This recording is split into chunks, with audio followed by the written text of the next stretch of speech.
We have a saying in the Caribbean, because we used to cook a lot of bananas, green bananas, We used to have iron knives.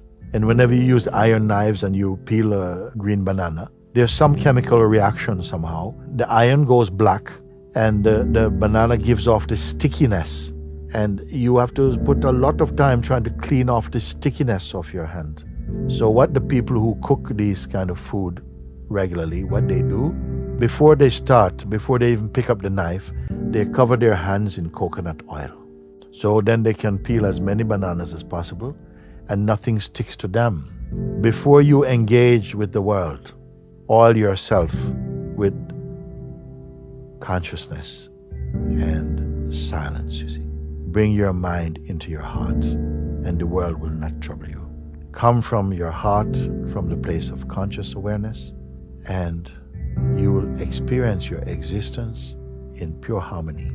Yes, of course, some little things will go off here and there, but there won't ever be too much for you, because you're centered inside your own joy. This is not an encouragement to the person. It's an encouragement to yourself, your being, who has been living for however long in states of distractedness from your own purity. This is radical. It's a peaceful revolution. Capitalists advise him to save his money and invest it. This is the advice they get. The less you eat, drink, and read books, the less you go to the theater, the dance hall, the public house, the less you think, love, theorize, sing, paint, the more you save, the greater becomes your treasure, which neither moths nor dust will devour. Your capital. The less you are, the more you have. A leader needs the guts to stand alone and look ridiculous. But what he's doing is so simple, it's almost instructional. This is key. You must be easy to follow. Now here comes the first follower with a crucial role.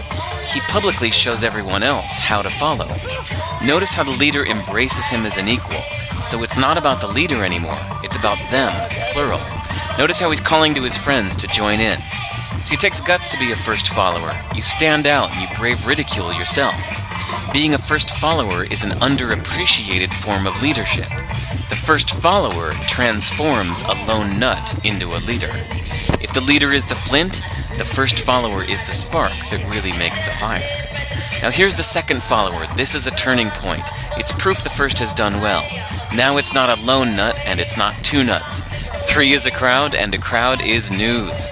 A movement must be public. Make sure outsiders see more than just the leader. Everyone needs to see the followers because new followers emulate followers, not the leader. Now here come 2 more people, then 3 more immediately. Now we've got momentum.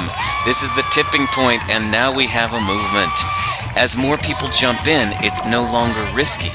If they were on the fence before, there's no reason not to join in now. They won't stand out, they won't be ridiculed, and they will be part of the in crowd if they hurry.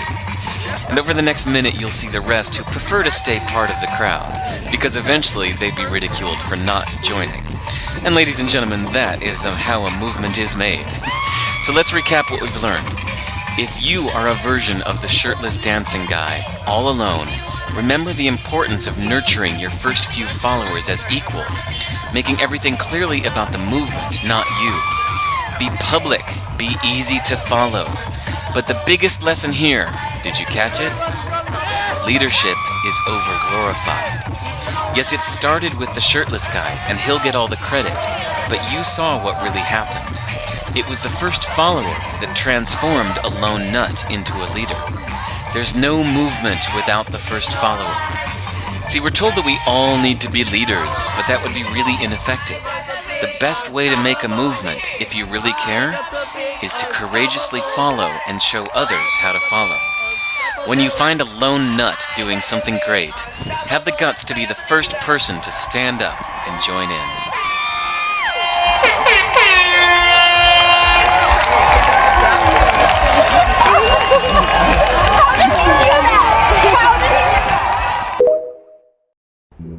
It was a story that would be told to a young boy or girl that would ask the question, what do I do when I'm lost in the forest? Well, but this is an equally true question for a middle manager in an organization. in a large organization, or for a street kid in Philadelphia. What do I do when I'm lost in the city? What do I do when I'm lost in the organization? Here's the answer that the elder gives. You can feel from this how precise the teaching is. So the elder says, stand still. The trees ahead and bushes beside you are not lost.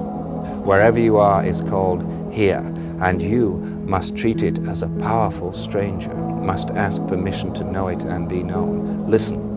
The forest breathes. It whispers, I have made this place around you. If you leave it, you may come back again, saying, here. No two trees are the same to raven. No two branches are the same to wren. If what a tree or a branch does is lost on you, then you are surely lost. Stand still. The forest knows where you are. The forest knows where you are. Stand still. The forest knows where you are. You must let it find you. There are three things in this poem, you see, that are absolutely clear. First of all, the elder says, you cannot sleepwalk your way into your destiny. You must wake up and pay attention. Stand still. The trees ahead and bushes beside you are not lost. You must pay attention. That means paying attention to the shadows of your existence too. You must pay attention to everything you've given away in order to make yourself safe. All the games you play in order to remain safe and untouched, as well as your creative gifts too. Second stage is that in this teaching from the elder is this incredible feeling of silence. That unless you have this silence in your life, and you feel the silence in the poem, where he says, if you leave it, you may come back again, saying, here. No two trees are the same to raven. No two branches are the same to wren. If what a tree or a branch does is lost on you, then you are surely lost. You feel the silence there? You're almost under that cedar canopy there. And I think what the elder is saying there is that if you pay real attention, unless you have silence, an ability for silence in your body to do that, then you will get too frightened, because all the voices inside you will drown out any real change. You have 100 reasons not to make any real change, you see. And you've got all the voices and all the reasons not to do it. And so the ability for profound silence is being called on here. And then that attention can flower into something else. Because you really don't know what your grief is. You really don't know what's underneath that grief until you fall into it. The poem seems to be attempting to awaken a kind of intuitive sense. That's right. And then this amazing last line, the forest knows where you are. You must let it find you. It's not important that you become a good fighter in this world. And it's not important that you become a good spiritual guide in this world. It's important that you find a way to live a pleasant life, and in the best case, support other people that they also find the same. This is what it's about. No matter in which form you put it and which from cultural background you put it. The main idea is, if you don't find this way of reducing the suffering of your surrounding, your suffering won't stop. Why? Because you're connected. So that means you want to save yourself, save all others. You want to save all others, save yourself. So what is the best thing that can happen? You save yourself and you save the others. In the same way TikTok and YouTube and all these platforms have an algorithm that can detect the type of content they think you'd like, the universe has an algorithm for you as well. This is such a brilliant fucking idea. You know, on an app, you might like, comment, follow certain creators, and it kind of figures you out, right? Where in the universe, I think it's not necessarily the specific things you do, but it's the feelings attached to the things you do. So for example, if you're at a job that you fucking hate, that you resent, then all day, all night, you're just constantly carrying this feeling of resentment. Then I think the universe takes that and it's like, okay, well, obviously this guy always engages with resentment.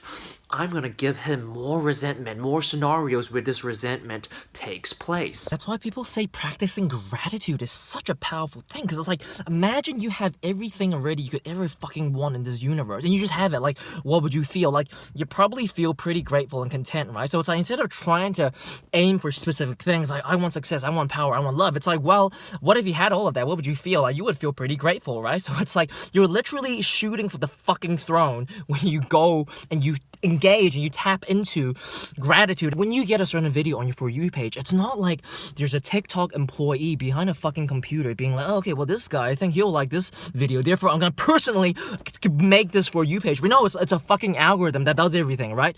Similarly, I think the universe works the same way. Like, there's no angels, there's no fucking higher selves out there looking at you being like, oh, well, this person needs this, therefore I'm gonna make this. People like to use concepts like angels and higher selves and guides as a permission slip to feel, let's say, connected, protected, aligned. Like, by all means, you do you, but ultimately the trap is, and this is what I want to emphasize, it's like to not offset the responsibility of yourself to create your own fucking reality. It's like, don't rely on some external otherworldly thing to make your life, to make your reality the way you want it. No, the world begins with you, okay? It fucking starts with you right now, tapping into the frequencies, the feelings you actually fucking want.